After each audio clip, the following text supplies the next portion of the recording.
আলহামদুলিল্লাহ সকলের দৃষ্টি আকর্ষণ করছি। মুখে কথা হবে না, হাতে কাজ হবে, মুখে কথা হবে। আমাদের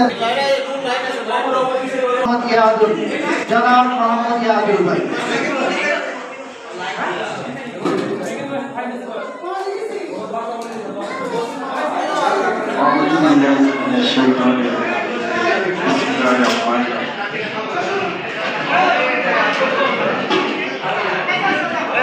গোপালনগর আদর্শ যুব সংঘ কর্তৃক আয়োজিত আজকে ইফতার মাহফিলের সম্মানিত ইমাম সাহেব, রহমান সাহেব, এছাড়াও আমাদের বড় ভাই মুরব্বিয়া রয়েছেন, খালেদ সাহেব রয়েছেন এবং আমার সামনে বসা আমার গ্রামের মসজিদবৃন্দ এবং বিগত আমাদের এই মসজিদ কমিটির সভাপতিরা আছেন, সেক্রেটারিরা আছেন উপস্থিত, আমি সকলকে আমার পক্ষ থেকে আন্তরিক সালাম জানাচ্ছি। আসসালামু আলাইকুম। আমরা কথা একটু আস্তে আস্তে বলি, কথাই এবারও সেই মাহফিল হচ্ছে। আমাদের এই যুব সংঘ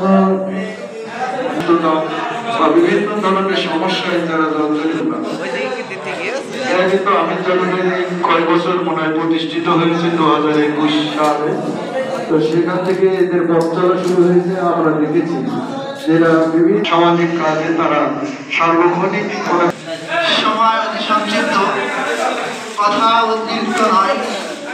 এখনো যারা বাইরে ঘোরাফেরা করছি, এখনো যারা বাইরে চিল্লাপাল্লা করছি, যাদের প্রয়োজন আছে এজন্য, আর যারা কাজ করছি যারা চিল্লাপাল্লা করছে ইনশাআল্লাহ। আমরা সকলে জানি আমাদের গোপালনগর আদর্শ যুব সংঘের উদ্যোগে আজকে এই ইফতার মাহফিলের আয়োজন করা হয়েছে। উক্ত মাহফিলের আন্তরিক শুভেচ্ছা জ্ঞাপন করছি এবং আপনাদের সকলকে ধন্যবাদ দান করেছেন, এজন্য শুকরিয়া বলে আলহামদুলিল্লাহ। সম্মানিত উপস্থিতি, আমরা সকলেই জানি আমাদের গোপালনগরের একটা সামাজিক কাজ থেকে বিরত রাখার মধ্যে, কারণ আমরা সকলেই জানি আমরা বলেছেন সারাদিন কাজের আঞ্জাম দিচ্ছে, সারাদিন তাদের পরামর্শ দেওয়ার চেষ্টা করবো। কেউ কোনো প্রকার কোনোভাবে তারা তাদের মন ভেঙে যায় এমন কোনো কাজ করবো ইনশাআল্লাহ। আমি যুব সংঘের সমস্ত সদস্যদের দৃষ্টি আকর্ষণ করেছি। এখন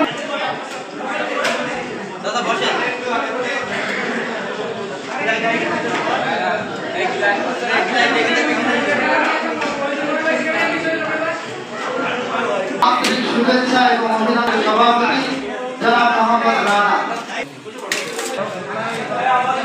আমাদের আদর্শ যুব আপনাদের এই যে দাওয়াত দিয়েছি, আপনাদের এই যে নীতি আমাদের অনেক ভালো লাগছে, আর আমরা যাতে সামনে আগিয়ে যেতে পারি এই জন্যই আপনারা সকলে দোয়া করবেন। এইভাবে আমার বক্তব্য শেষ করছি। আসসালামু আলাইকুম।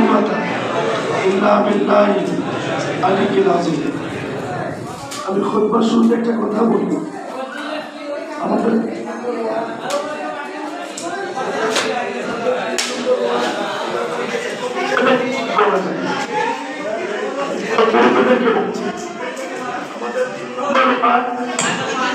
আল্লাহ তাআলার কাছে একটা বড় দোয়া পাওয়া যায়।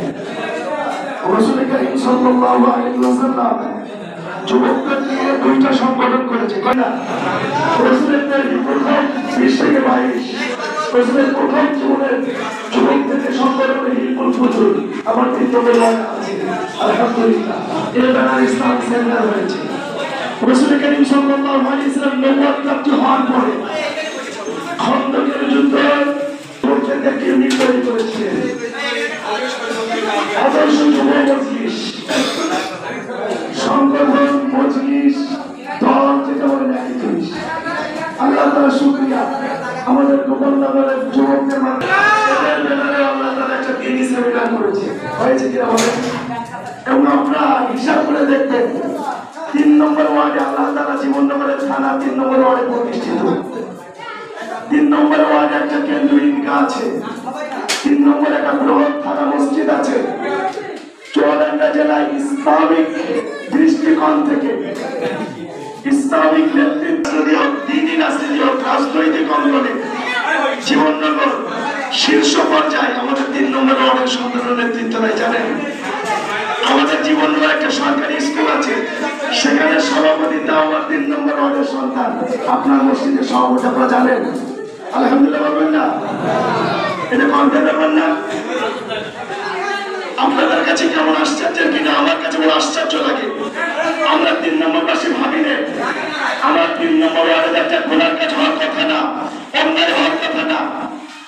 যদি ভালো পর্যায়ে নেতৃত্ব দেয়, একটি সরকারি স্কুলের সভাপতিত্ব করছে, আমার তো কলেজে পড়ে আদর্শ যুব সংঘ নির্মূল মজুর সংগঠন, আমি জাতীয় ভাষায় গাইব বোঝা চুয়াডাঙ্গা জেলা সেক্রেটারি দায়িত্ব পালন করছি।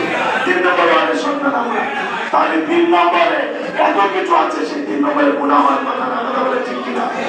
এই জন্য যুবকরা যে মাদককে না বলবো, দিন প্রতিষ্ঠার বিষয়ে যুবকরা যদি আমাদের সহযোগিতা চাই, ইনশাআল্লাহ তাদেরকে শাসন করে তাদেরকে শাসন করে ইনশাআল্লাহ আল্লাহ তাআলা রোজাকে দিয়েছে আমাদেরকে মুখলেস হওয়ার জন্য। ইয়া আইয়ুহাল্লাযীনা আমানু কুতিবা আলাইকুমুস সিয়াম কামা কুতিবা আলাল লাযীনা মিন ক্বাবলিকুম লাআল্লাকুম তাত্তাকুন। মুখলেস হওয়ার জন্য, আমরা মুখলেস হওয়ার জন্য প্রস্তুত আছি ইনশাআল্লাহ। ভাইও ইফতারকে সামনে নিয়ে দোয়া কবুল হয়। যাদের মুরব্বিরা কবরে চলে গেছে তাদের জন্য দোয়া করব, যুবকদের জন্য, এলাকাবাসীর জন্য, দেশের জন্য, সকলের জন্য দোয়া করব প্রভু ইনশাআল্লাহ। আমরা সকলে যুবকদের একবার বলি ইয়া ওয়াসিয়াল ফাদলি, দোয়া কবুল হয়। আপনি আমাদের দোয়া কবুল করুন, আমাদের মনের মাকসাদগুলো পূরণ করুন, আমাদের যুবক সন্তানদেরকে দিন। আলহামদুলিল্লাহ।